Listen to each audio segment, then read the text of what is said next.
সাত সকাল বের হয়ে গেছি একটু হাঁটার জন্য। এটা হচ্ছে আমার বাবার বাড়ির রাস্তা, দরজা। আমি দুদিন ধরে বাবার বাড়িতে আছি। ঈদ করব ভাবতেছি বাবা মার সাথে। আমার বিয়ে 15 বছর প্রায় চলে গেল। আমি বাবার বাড়িতে ঈদ মনে হয় একবার ঈদ করছিলাম, তাও এই বিয়ের পরে কিন্তু আর ঈদ করা হয় নাই। তো ইচ্ছে করেই বাবার বাড়িতে চলে গেলাম ঈদ করব। অনেক কথাই মাথায় আসে যে বাবার বাড়ির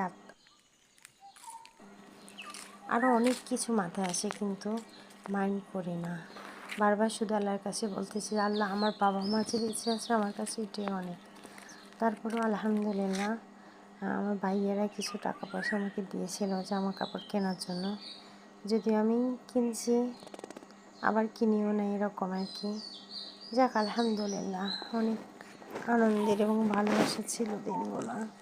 কিন্তু কিছু কিছু ক্ষেত্রে না আমার মন খারাপ হয়ে যায়, তাই তারা নিজের বাড়িতে চলে আসলাম। নিজের